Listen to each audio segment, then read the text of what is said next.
know your own worth? The oldest of admonitions is, "Man, know thyself." If you market merchandise successfully, you must know the merchandise. The same is true in marketing personal services. You should know all of your weaknesses in order that you may either bridge them or eliminate them entirely. You should know your strength in order that you may call attention to it when selling your services. You can know yourself only through accurate analysis. Take inventory of yourself. Annual self-analysis is an essential in the effective marketing of personal services, as is annual inventory in merchandising. Moreover, the yearly analysis should disclose a decrease in faults and an increase in virtues. One goes ahead, stands still, or goes backward in life. One's object should be, of course, to go ahead. Annual self-analysis will disclose whether advancement has been made, and if so, how much. It will also disclose any backward steps one may have made. The effective marketing of personal services requires one to move forward even if the progress is slow.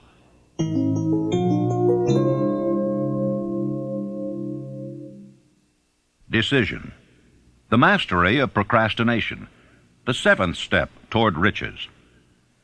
Analysis of over 25,000 men and women who had experienced failure disclosed the fact that lack of decision was near the head of the list of the 31 major causes of failure.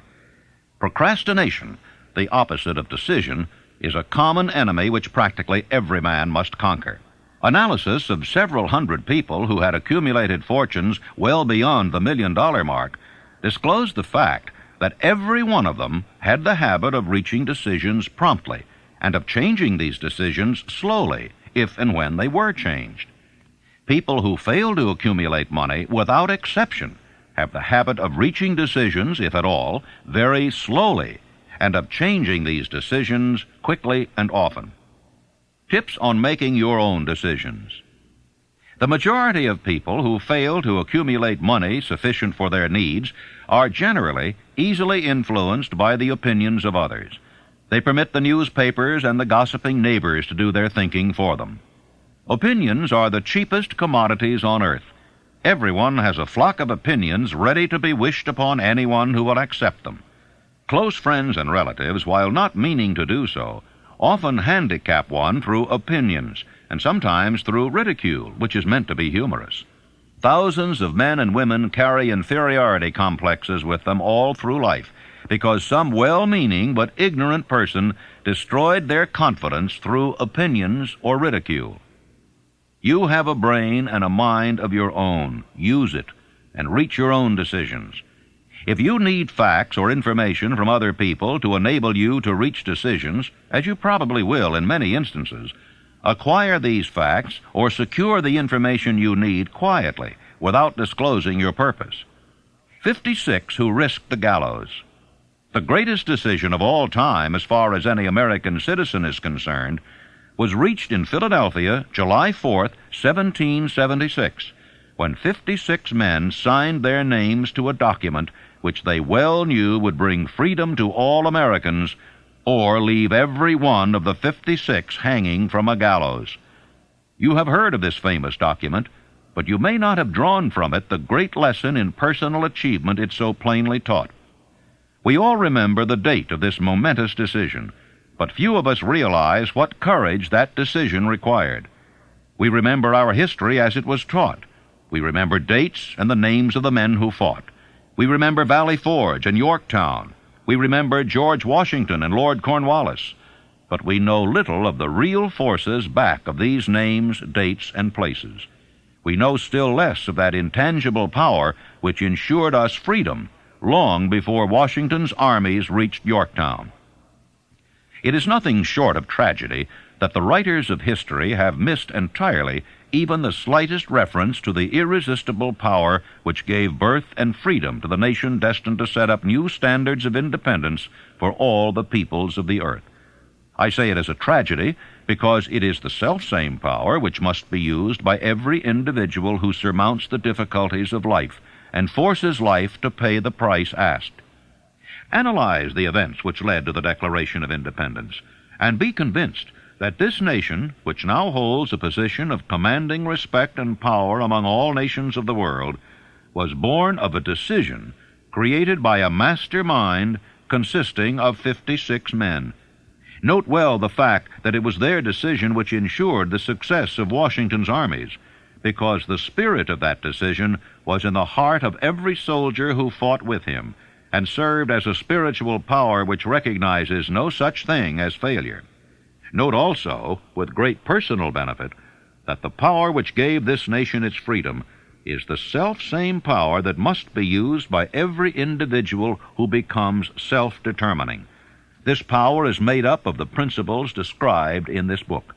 It will not be difficult to detect in the story of the Declaration of Independence at least 6 of these principles: desire, decision, faith, persistence, the mastermind, and organized planning.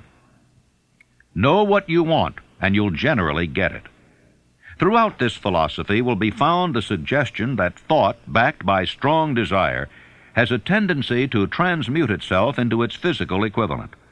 In your search for the secret of the method, do not look for a miracle, because you will not find it. You will find only the eternal laws of nature. These laws are available to every person who has the faith and the courage to use them. They may be used to bring freedom to a nation, or to accumulate riches.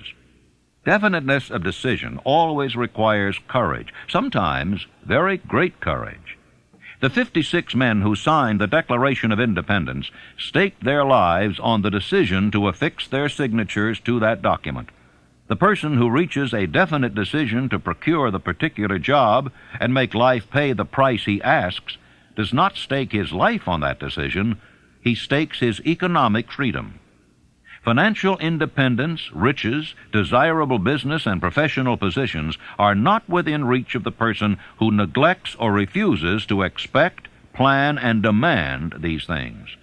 The person who desires riches in the same spirit that Samuel Adams desired freedom for the colonies is sure to accumulate wealth.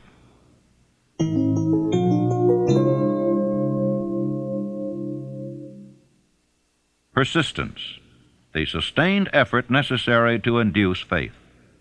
The 8th step toward riches. Persistence is an essential factor in the procedure of transmuting desire into its monetary equivalent. The basis of persistence is the power of will. Willpower and desire, when properly combined, make an irresistible pair. The starting point of all achievement is desire. Keep this constantly in mind. Weak desires bring weak results, just as a small amount of fire makes a small amount of heat. If you find yourself lacking in persistence, this weakness may be remedied by building a stronger fire under your desires. And if you find that you are indifferent, you may be sure that you have not yet acquired the money consciousness which you must possess before you can be sure of accumulating a fortune. Those who can take it are bountifully rewarded for their persistence. They receive as their compensation whatever goal they are pursuing. That is not all. They receive something infinitely more important than material compensation: the knowledge that every failure brings with it the seed of an equivalent advantage. You can train yourself to be persistent. Persistence is a state of mind. Therefore, it can be cultivated. Like all states of mind, persistence is based upon definite causes. Among them, these. A. Definiteness of purpose. Knowing what one wants is the first and perhaps the most important step toward the development of persistence. A strong motive forces one to surmount many difficulties. B. Desire. It is comparatively easy to acquire and to maintain persistence in pursuing the object of intense desire. C. Self-Reliance. Belief in one's ability to carry out a plan encourages one to follow the plan through with persistence. Self-reliance can be developed through the principle described in the chapter on autosuggestion. D. Definiteness of plans. Organized plans, even though they may be weak and entirely impractical, encourage persistence. E. Accurate knowledge. Knowing that one's plans are sound, based upon experience or observation, encourages persistence. Guessing instead of knowing destroys persistence. F. Cooperation. Sympathy, understanding, and harmonious cooperation with others tend to develop persistence. G. willpower, the habit of concentrating one's thoughts upon the building of plans for the attainment of a definite purpose, leads to persistence. H, habit. Persistence is the direct result of habit. The mind absorbs and becomes a part of the daily experiences upon which it feeds. Fear, the worst of all enemies, can be effectively cured by forced repetition of acts of courage. Everyone who has seen active service in war knows this. Take your own persistence inventory. Before leaving the subject of persistence, take inventory of yourself and determine in what particular, if any, you are lacking in this essential quality. Measure yourself courageously, point by point, and see how many of the 8 factors of persistence you lack. The analysis may lead to discoveries that will give you a new grip on yourself. If you fear criticism, let us examine some of the symptoms of the fear of criticism. The majority of people permit relatives, friends, and the public at large to so influence them that they cannot live their own lives because they fear criticism. Huge numbers of people make mistakes in marriage, stand by the bargain, and go through life miserable and unhappy because they fear criticism, which may follow if they correct the mistake. Anyone who has submitted to this form of fear knows the irreparable damage it does by destroying one's ambition and the desire to achieve. Millions of people neglect to acquire belated educations after having left school because they fear criticism. Countless numbers of men and women, both young and old, permit relatives to wreck their lives in the name of duty because they fear criticism. Duty does not require any person to submit to the destruction of his personal ambitions and the right to live his own life in his own way. People refuse to take chances in business because they fear the criticism which may follow if they fail. The fear of criticism in such cases is stronger than the desire for success. How to develop persistence? There are 4 simple steps which lead to the habit of persistence. They call for no great amount of intelligence, no particular amount of education, and but little time or effort. The necessary steps are: 1. A definite purpose backed by burning desire for its fulfillment. 2. A definite plan expressed in continuous action. 3. A mind closed tightly against all negative and discouraging influences, including negative suggestions of relatives, friends, and acquaintances. 4. A friendly alliance with one or more persons who will encourage one to follow through with both plan and purpose. These 4 steps are essential for success in all walks of life. The entire purpose of the 13 principles of this philosophy is to enable one to take these 4 steps as a matter of habit. These are the steps by which one may control one's economic destiny. They are the steps that lead to freedom and independence of thought. They are the steps that lead to riches in small or great quantities. They lead the way to power, fame, and worldly recognition. They are the 4 steps which guarantee favorable breaks. They are the steps that convert dreams into physical realities. They lead also to the mastery of fear, discouragement, and indifference. There is a magnificent reward for all who learn to take these 4 steps. It is the privilege of writing one's own ticket and of making life yield whatever price is asked. How to master difficulties? What mystical power gives to men of persistence the capacity to master difficulties? Does the quality of persistence set up in one's mind some form of spiritual, mental, or chemical activity which gives one access to supernatural forces? Does infinite intelligence throw itself on the side of the person who still fights on after the battle has been lost, with the whole world on the opposing side? You may be interested in knowing that I had the help of some 500 of the most successful men in America to help me create the science of personal achievement.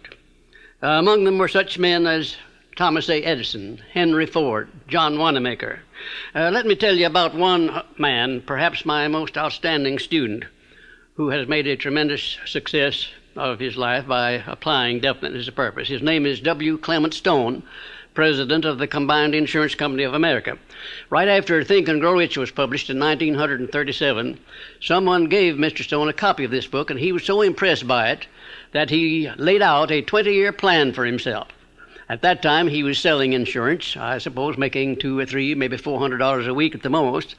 Now, his plan called for him to own a company of his own within 20 years and for him to be president of it, and his personal fortune to be not less than $10 million. Well, long before the 20 years were up, he was the president and majority owner of 4 large insurance companies. His personal fortune was over $35 million, and today it is estimated that his fortune is over $100 million. And he attributes his success entirely to the application of the famous Andrew Carnegie philosophy, and particularly to the application of definiteness of purpose. His 2,000 salesmen are known to be the most successful men in the insurance field, and every one of those 2,000 men has been taught to use the science of personal achievement and to emphasize the principle of definiteness of purpose.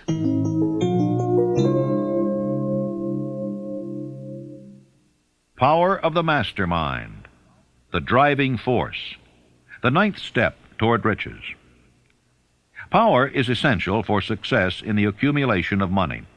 Plans are inert and useless without sufficient power to translate them into action.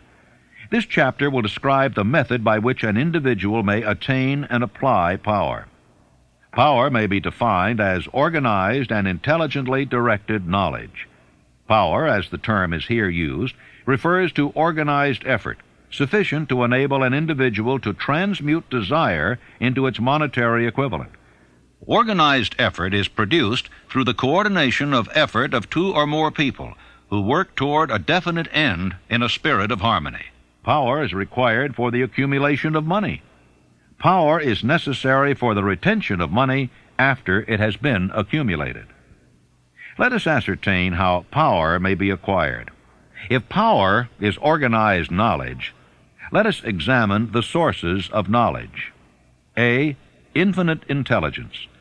This source of knowledge may be contacted through the procedure described in another chapter with the aid of creative imagination. B. Accumulated experience. The accumulated experience of man, or that portion of it which has been organized and recorded, may be found in any well-equipped public library. An important part of this accumulated experience is taught in public schools and colleges, where it has been classified and organized. C. Experiment and research. In the field of science, and in practically every other walk of life, men are gathering, classifying, and organizing new facts daily. This is the source to which one must turn when knowledge is not available through accumulated experience. Here, too, the creative imagination must often be used. Knowledge may be required from any of the foregoing sources. It may be converted into power by organizing it into definite plans and by expressing those plans in terms of action. Gaining power through the mastermind. The mastermind may be defined as coordination of knowledge and effort in a spirit of harmony between 2 or more people for the attainment of a definite purpose. No individual may have great power without availing himself of the mastermind. In a preceding chapter, instructions were given for the creation of plans for the purpose of translating desire into its monetary equivalent. If you carry out these instructions with persistence and intelligence and use discrimination in the selection of your mastermind group, your objective will have been halfway reached even before you begin to recognize it. So you may better understand the intangible potentialities of power available to you through a properly chosen mastermind group, we will here explain the 2 characteristics of the mastermind principle, one of which is economic in nature and the other psychic. The economic feature is obvious. Economic advantages may be created by any person who surrounds himself with the advice, counsel, and personal cooperation of a group of men who are willing to lend him wholehearted aid in a spirit of perfect harmony. This form of cooperative alliance has been the basis of nearly every great fortune. Your understanding of this great truth may definitely determine your financial status. The psychic phase of the mastermind principle is much more difficult to comprehend. You may catch a significant suggestion from this statement. No 2 minds ever come together without thereby creating a third, invisible, intangible force which may be likened to a third mind. How to multiply your brain power. Man's brain may be compared to an electric battery. It is a well-known fact that a group of electric batteries will provide more energy than a single battery. It is also a well-known fact that an individual battery will provide energy in proportion to the number and capacity of the cells it contains. The brain functions in a similar fashion. This accounts for the fact that some brains are more efficient than others, and leads to this significant statement: a group of brains, coordinated or connected in a spirit of harmony, will provide more thought energy than a single brain, just as a group of electric batteries will provide more energy than a single battery. Through this metaphor, it becomes immediately obvious that the mastermind principle holds the secret of the power wielded by men who surround themselves with other men of brains. There follows now another statement which will lead still nearer to an understanding of the psychic phase of the mastermind principle. When a group of individual brains are coordinated and function in harmony, the increased energy created through that alliance becomes available to every individual brain in the group. It is a well-known fact that Henry Ford began his business career under the handicap of poverty, illiteracy, and ignorance. It is an equally well-known fact that within the inconceivably short period of 10 years, Mr. Ford mastered these three handicaps, and that within 25 years, he made himself one of the richest men in America. Connect with this fact the additional knowledge that Mr. Ford's most rapid strides became noticeable from the time he became a personal friend of Thomas A. Edison, and you will begin to understand what the influence of one mind upon another can accomplish. Go a step farther and consider the fact that Mr. Ford's most outstanding achievements began from the time that he formed the acquaintance of Harvey Firestone, John Burroughs, and Luther Burbank, each a man of great brain capacity, and you will have further evidence that power may be produced through friendly alliance of minds. Let me tell you about my experience in helping Franklin D. Roosevelt to create a mastermind which broke the back of the Depression in 1933. Shortly after the President entered the White House, he sent for me to come and go to work for him. We created one of the most outstanding masterminds that this nation has ever known, perhaps. It consisted of both houses of Congress working in harmony with the President, something that never had been done before and never has been done since, probably to the extent that we accomplished it there in 1933. The majority of the newspaper publishers of America, regardless of their political leanings, practically every one of them got behind the President as a result of this mastermind operation which we set up at the White House. And the radio station operators, without any reference whatsoever to their political leanings, they got behind the President and they used the material which I prepared to send out to go over the air. In other words, material that we used to sell the good features of the United States instead of dwelling upon the bad ones. And then the churches of all denominations, I have never seen such a job as they did. The priests and the clergymen of all denominations went into their pulpits and they did a wonderful job of selling the United States of America to the people. Then the leaders of both the major political parties, they crossed party lines. There were no Democrats and no Republicans, no anything else in Congress. They were nothing but Americans helping the President of the United States to bring this country out of chaos. And then most of all, there was a majority of the American people of all political and religious leanings. I have never seen the people of the United States get behind a president so squarely as they did behind FDR in those perilous days of 1933. Now, here was a mastermind alliance that served a great purpose at a time of need. And I hope to see the time come when I may contribute my services in building a mastermind alliance that will permanently serve the President of the United States as it did in 1933.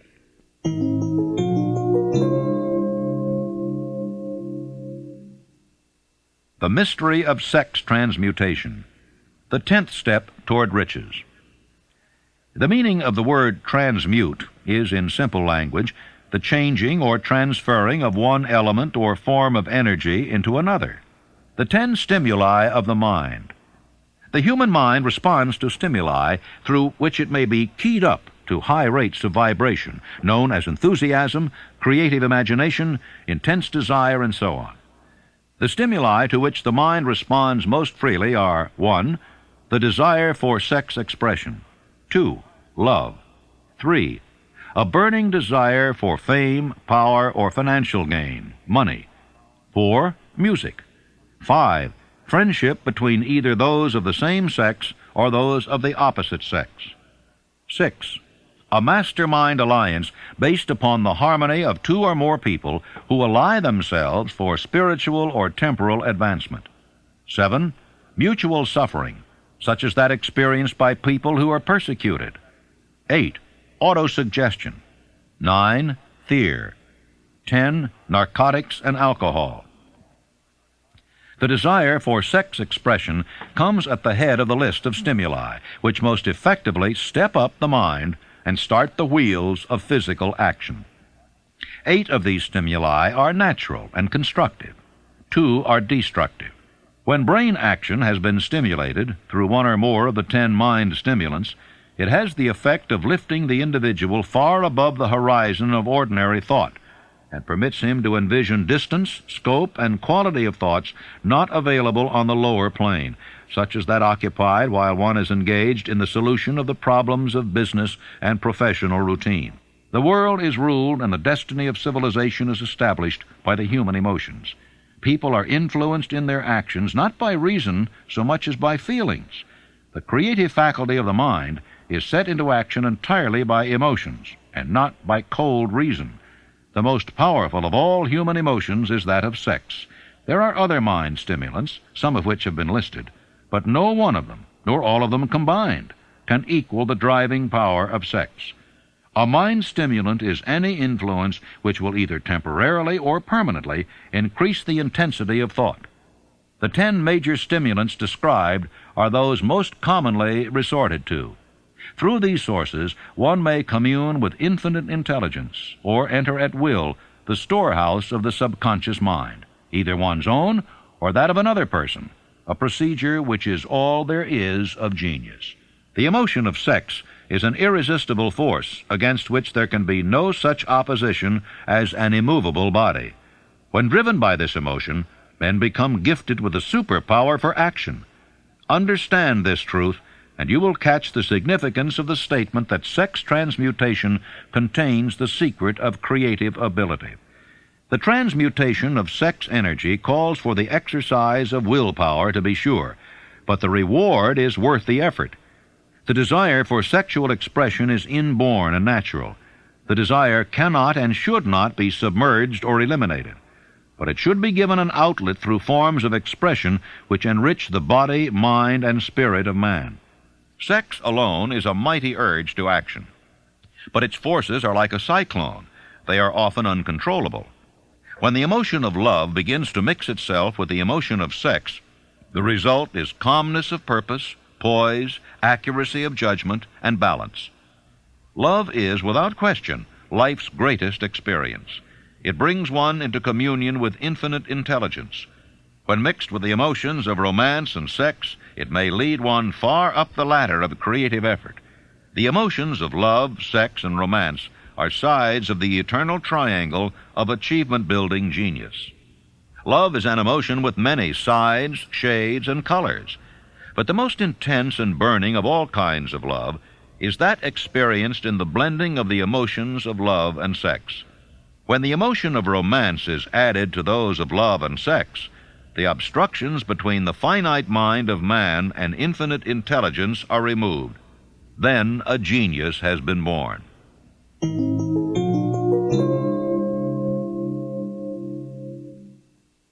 The subconscious mind, the connecting link, the 11th step toward riches.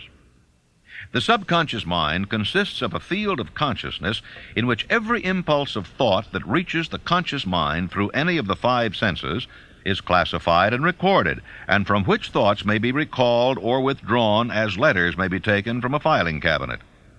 It receives and files sense impressions or thoughts, regardless of their nature. You may voluntarily plant in your subconscious mind any plan, thought, or purpose which you desire to translate into its physical or monetary equivalent. The subconscious acts first on the dominating desires which have been mixed with emotional feelings, such as faith. You cannot entirely control your subconscious mind, but you can voluntarily hand over to it any plan, desire, or purpose which you wish transformed into concrete form.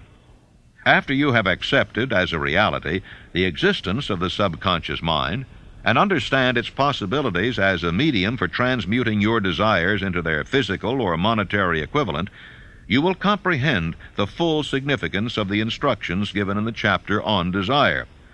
You will also understand why you have been repeatedly admonished to make your desires clear and to reduce them to writing. You will also understand the necessity of persistence in carrying out instructions. The 13 principles are the stimuli with which you acquire the ability to reach and to influence your subconscious mind. Do not become discouraged if you cannot do this upon the first attempt. Remember that the subconscious mind may be voluntarily directed only through habit under the directions given in the chapter on faith. You have not yet had time to master faith. Be patient. Be persistent.